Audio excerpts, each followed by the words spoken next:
প্রিয় বন্ধুরা, প্রীতি, সালাম এবং শুভেচ্ছা নেবেন। আমরা অনেকদিন ধরেই খুব কনফিউজড ছিলাম এবং বিশেষ করে ডক্টর ইউনূসের চেলারা যেভাবে বলছিল স্যারের ৫ বছর, ১০ বছর, এমনকি ৫০ বছর ক্ষমতায় থাকা উচিত, কিন্তু তারপরে তিনি যখন নির্বাচনের তারিখ ঘোষণা করলেন তখন কনফিউশন হলো যে নির্বাচন কি আদৌ হবে কিনা। তো নির্বাচনটি হওয়ার একটি সম্ভাবনা তৈরি হয়েছে। তো এখন যেটি আলোচনা আছে যে নির্বাচনের পরে কি হবে, ডক্টর ইউনূস কি ক্ষমতা ছেড়ে চলে যাবেন নতুন যারা নির্বাচিত হবেন তাদের ক্ষমতা দিয়ে, নাকি কি করবেন? এই ব্যাপারে কিছু তথ্য আমাদের কাছে এসেছে, আজকে সেটা নিয়ে আলাপ করব। তবে তার আগে এই গতকাল বেসিক্যালি এবং আজকে সারাদিন কয়েকটা ভিডিও ক্লিপ দেখলাম এবং কয়েকটা ফটো কার্ড দেখলাম, পত্রিকায় নিউজও ছেপেছে যে গতকাল আহ, বুধবার digital device and innovation expo 2026, এটি 4 দিন ব্যাপী একটা এক্সপো। এটি হচ্ছে চীন বাংলাদেশ মৈত্রী সম্মেলন কেন্দ্রে। তো গতকাল প্রধান উপদেষ্টা ডক্টর ইউনূস সেই এক্সপোটা উদ্বোধন করেছেন। সেই এক্সপোতে তিনি কি কি বলেছেন আপনারা হয়তো শুনেছেন। কিছু কথা আমার কাছে খুব আপত্তিকর মনে হচ্ছে, তা একটা ছোট্ট ক্লিপ একটু শোনাই। বাংলাদেশ একটা বিষয়ে পৃথিবীর চ্যাম্পিয়ন এখন। আপনাদের সবার জানা আছে হয়তো, তবু আমি আবার বলবো, পৃথিবীর চ্যাম্পিয়ন কিসে? জালিয়াতি। বহু দেশ আমাদের পাসপোর্ট গ্রহণ করে না, ভিসা জাল, পাসপোর্ট জাল। আপনারা নিশ্চয় পত্রিকায় দেখেছেন আমেরিকান ভিসা জাল। এটা একটা জালিয়াতির কারখানা বানাইছে আমরা। এই যে উনি বললেন যে জালিয়াতিতে বাংলাদেশ পৃথিবীর সেরা কি বিশ্ব চ্যাম্পিয়ন বলা যায়। তা আমি আগেই বলেছিলাম যে যাবার আগে ডক্টর ইউনূস বাংলাদেশটাকে একেবারে ধ্বংসের কিনারে নিয়ে গেছেন এবং এখন কফিনে পেরেক ঠুকতেছেন। এই যে বললেন যে বাংলাদেশ জালিয়াতিতে বিশ্ব সেরা বা পৃথিবীতে চ্যাম্পিয়ন, এইটা বলার মধ্য দিয়ে বাংলাদেশের কি চরম সর্বনাশটা করলেন। কেন বাংলাদেশকে তিনি জালিয়াতিতে চ্যাম্পিয়ন বলছেন? বলছেন বাংলাদেশের পাসপোর্ট জাল হয়, বাংলাদেশের বিভিন্ন দেশের যে ভিসা, এমনকি আমেরিকান ভিসাও জাল হয়। এইটা কি সত্যি? এই যে অ্যালিগেশনটা উনি দিলেন, বাংলাদেশে একসময় গলাকাটা পাসপোর্টের কথা আমরা শুনেছি, সেটা 80-র দশকে, 90-এর দশকে কিছুটা শুনেছি, কিন্তু এখন যে ডিজিটাল পাসপোর্ট গুলো হচ্ছে একদম সেই মানে একদম অত্যাধুনিক, ওর ভেতরে চিপস থাকে। তো এই পাসপোর্ট গুলো কি গণহারে আহ, জাল হওয়ার সুযোগ আছে বা আদৌ হয়? এরকম হয়তো কালে ভদ্রে একটা হইতে পারে, সেরকম দুই একটা জাল পাসপোর্ট কিন্তু উন্নত বিশ্বের দেশেও হয়, কিন্তু সেটা তো উদাহরণ হইতে পারে না। কিন্তু ডক্টর ইউনূস এমন ভাবে বললেন যে যারা বাংলাদেশে সবুজ পাসপোর্ট ক্যারি করে তারা অধিকাংশই জাল পাসপোর্ট ক্যারি করে। উনি পুরা জাতিকে জালিয়াতির কাঠগড়ায় দাঁড় করালেন। কিন্তু উনি কি, উনি যখন ছোট ছিলেন কিশোর বেলায়, তখন পত্রিকায় বিভিন্ন কুইজ টুইজ ধাঁধা দেওয়া হতো এবং সেগুলো যারা উত্তর দিত তাদের জন্য পুরস্কার দেওয়া হতো। উনি করতো কি, তখন পত্রিকায় চিঠি লিখতো যে আমি অমুক, আমি সলেমান, আমার ঠিকানা চেঞ্জ হয়েছে, আমি পুরস্কার পাইছি, আপনি আমার এই ঠিকানায় পুরস্কারটা পাঠান বলে নিজের ঠিকানা দিত। মানে অন্যের পুরস্কারটা জালিয়াতি করে তিনি নিজে নিয়ে নিতেন। এটা তিনি ছোটবেলা থেকে করছেন। এই গল্পটা কিন্তু আমরা বলছি না, এটা উনি নিজের বইয়ে নিজেই লিখেছেন। তো যার শৈশবের শুরু, কৈশোরের শুরুতেই জালিয়াতি, এবং তারপরে দেখেন এই যে 17 মাস হলো যে আহ, জোর করে যে অবৈধভাবে প্রধান উপদেষ্টা হয়েছে, এই প্রধান উপদেষ্টা হয়ে কি কি জালিয়াতি করেছে, নিজের যা যা উপকার করা সব করছে, নিজের বিরুদ্ধে মামলা খারিজ করে দিছে, গ্রামীণের 666 কোটি টাকা কর মওকুফ করেছে, গ্রামীণের মালিকানা ছিল সরকারের সেটা কমিয়ে 10%-এ নিয়ে আসছে, গ্রামীণের সব ট্যাক্স, গ্রামীণ কিন্তু ব্যাংকিং নিয়ম মেনে চলে, তার ট্যাক্স 2029 পর্যন্ত মাফ করে দিয়েছে, বিশ্ববিদ্যালয়ের অনুমতি নিয়েছে, মেডিকেল কলেজের অনুমতি নিয়েছে, আদম রপ্তানির লাইসেন্স নিয়েছে, কি নেয় নাই আমি একটা লিস্ট করছি। মানে জালিয়াতির চরম সে নিজে করেছে এবং সে নিজে একটা জালিয়াত, সে মনে করে তার মতো বাংলাদেশের সবাই জালিয়াত। এবং এই 17 মাসে বাংলাদেশকে, একজন আজকে বলতেছিল যে শেখ হাসিনা বাংলাদেশটাকে সিঙ্গাপুর বানাবে এই চেষ্টা করছিল, তিনি এসে বললেন যে না, সিঙ্গাপুর না, আমরা আমেরিকা হব। তো সবাই দেশবাসী ওনার প্লেনে উঠলো, উনি আমেরিকা যাওয়ার কথা বলে উনি পাকিস্তানে সবাই নামাই দিলেন। বাংলাদেশ একটা উদীয়মান ইমার্জিং একটা ইকোনমির দেশ, সেই দেশটাকে এখন পাকিস্তানের মতো ফকির বানাচ্ছে। বিদেশি বিনিয়োগ অলরেডি 62% নাই হয়ে গেছে। আমাদের এই যে 12ই ফেব্রুয়ারি যে একতরফা নির্বাচন করার চেষ্টা করছে, তার মধ্য দিয়ে গণতন্ত্র জাদুঘরে চলে গেছে। ট্রান্সশিপমেন্ট চুক্তি বাতিলের মাধ্যমে $2 বিলিয়ন রপ্তানি আজকে ঝুঁকির মুখে। নন ডিসক্লোজার এগ্রিমেন্টের মধ্য দিয়ে 5টি বন্দর বিদেশিদের হাতে তুলে দিচ্ছে। বাংলাদেশের সব উন্নয়ন কার্যক্রম থমকে গেছে। কোনো উন্নয়ন কার্যক্রম নতুন করে শুরু করেনি, কিন্তু ইতিমধ্যেই $18 বিলিয়ন লোন নিয়ে ফেলেছে এবং সেই লোনের টাকা হাওয়া হয়ে গেছে। লন্ডন প্রবাসী একজন অর্থনীতিবিদ আছে মামুনুর রশিদ, তিনি বললেন যে $200 বিলিয়ন তারা দেশ থেকে অলরেডি 17 মাসে পাচার করেছে। $200 বিলিয়ন, চিন্তা করা যায় মানে কি পরিমাণ ফ্রডকে এই মানুষ ক্ষমতায় বসিয়েছে, জোর করে মানুষের সাথে প্রতারণা করে তিনি এই কাজটা করেছে। এখন এই লোকটা ক্ষমতা থেকে তো যেতে চান না, কিন্তু তিনি ফেব্রুয়ারির ইলেকশনের পরে কি চলে যাবেন? এইটা আমরা যখন ডিগ ডাউন করছিলাম তখন তার ব্যক্তি বিশেষ সহকারী প্রফেসর আলী রিয়াজ, সংবিধান বিশেষজ্ঞ না হয়েও সংবিধান সংস্কার কমিটিতে ছিলেন, লিড দিয়েছেন, আবার জাতীয় ঐকমত্য কমিশনের সহসভাপতি ছিলেন, ডক্টর ইউনূস সেটার সভাপতি ছিলেন। তো এখন আলী রিয়াজ একটা স্টেটমেন্ট দিয়েছেন, সেটা হলো যে 12ই ফেব্রুয়ারি নির্বাচনের পরে যারা নির্বাচিত হবেন তারা প্রথম 6 মাস গণপরিষদ সদস্য থাকবেন। সাধারণত কি হয়, ইলেকশন হয়, এমপি হয়, তারা শপথ নেয়, সরকার গঠন করে, একজন প্রধানমন্ত্রী হয়, মন্ত্রী পরিষদ হয়, বিরোধী দল হয়। এখানে সেটা হবে না, তখন যারা ইলেক্টেড হবে তারা গণপরিষদ সদস্য হবে।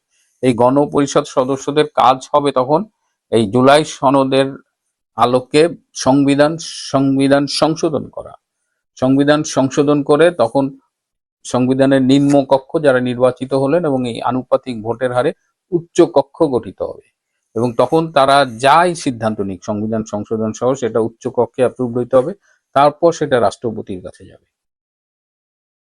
এবং এখন এই আনুপাতিক হারে যেটা নেপালে হয়েছে, দেখা গেল ছোট ছোট পার্টি বা জামাত টামাত যারা বিরোধী দলে থাকে এরা উচ্চ কক্ষে এমন একটা সংখ্যা পায় যে তারা তখন পুরো সংসদটাই অস্থিতিশীল হয়ে যায়।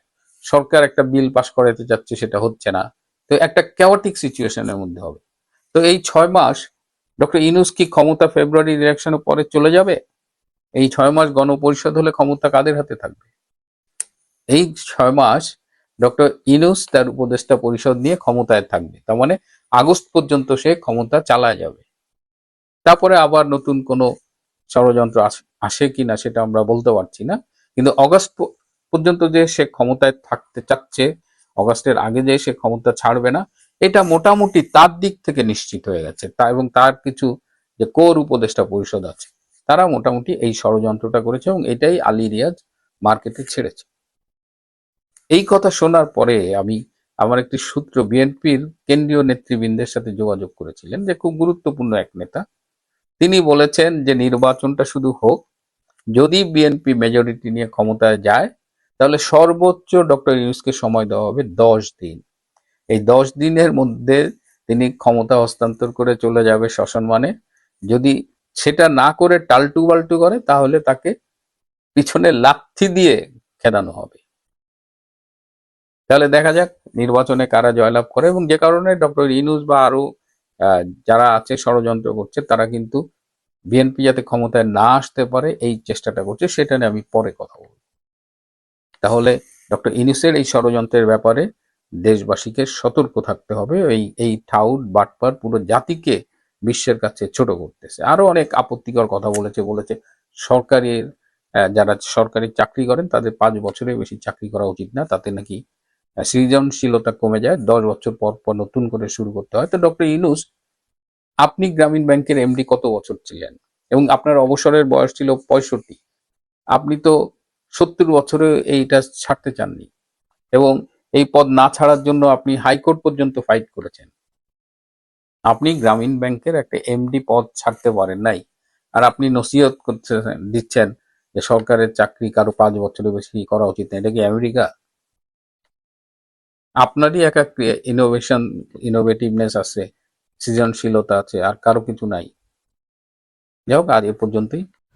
একদ্বীপে এনসিপি ভালোই করছে যে উপদেষ্টা আসিফ মাহমুদ সজীব ভুঁইয়া, যার বিরুদ্ধে তার এপিএস এর বিরুদ্ধে তার বিরুদ্ধে অনেক রকমের দুর্নীতির অভিযোগ আছে, এমনকি রাষ্ট্রীয় ক্ষমতায় বসে যে কি পরিমাণ সুযোগ সুবিধা নিয়েছে, এমনকি পদত্যাগ করার পরেও এখনো নিচ্ছে রাষ্ট্রের টাকায়, জনগণের টাকায়।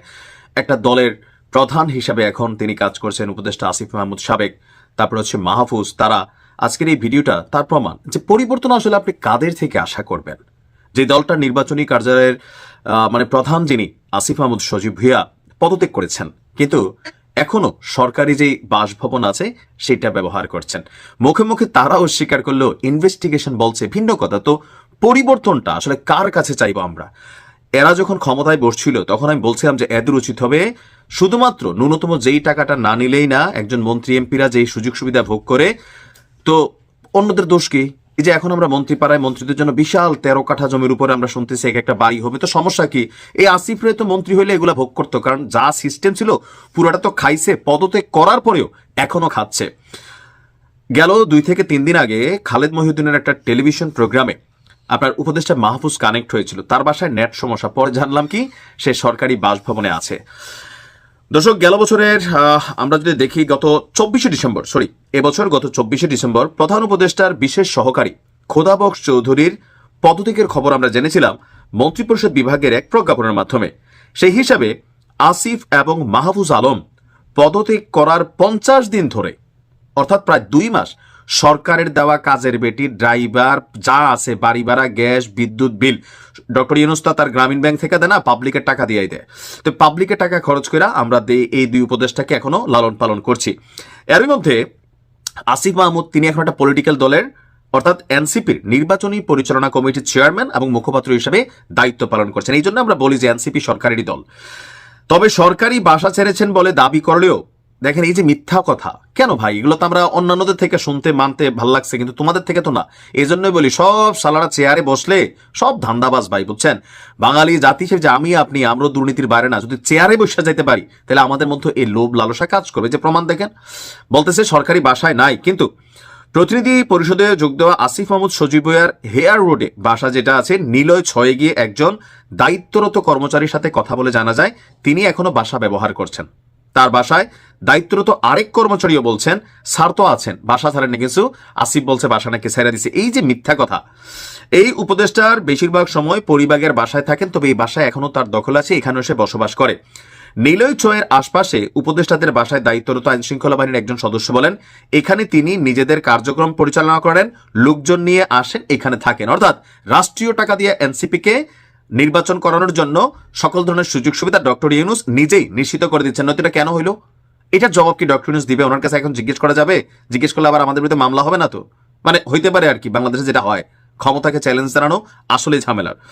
এদিকে হেয়ার রোডের উত্তরায়ণ 3 এই নম্বর ডুপ্লেক্স বাংলোতে থাকেন মাহফুজ আলম। কবে নাগাদ বাসা বুঝিয়ে দেবেন বা ছাড়বেন সেই বিষয়ে জানতে চাইলে তিনি বলেন নির্বাচনের আগেই বাসা ছেড়ে দিবেন। তো এটা ছাড়লি না কেন? তোদের কাছ থেকে আমরা কি চাই? এই পরিবর্তন। ওই যে নাসির পাটোয়ারি বা এরা যখন কোথাও যায়, পাবলিক প্রথমে যে বন্যার টাকাটি কই, ত্রাণের টাকা কই?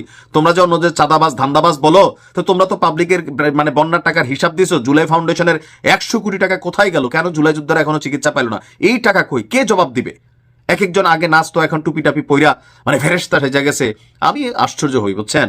এই জন্যই বলি যে এখানে আপনি কারে ভালো বলবেন?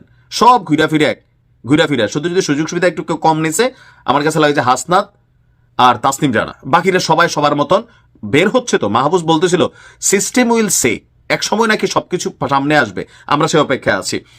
এখন তারা কতদিন থাকবেন এই বিষয়ে কোনো তথ্য তার কাছে নেই বলে সরকারি আবাসন পরিদপ্তরের পরিচালক মোহাম্মদ আসাদুজ্জামান বলছেন যে ডরে ভয়ে কিছু বলতেও পারতেছেন। এই যে আইন, বৈষম্য বিরোধী আইন, এরা নিজেরাই বৈষম্য করে রাষ্ট্রে সিস্টেমে ক্লোজ করে রাখছে।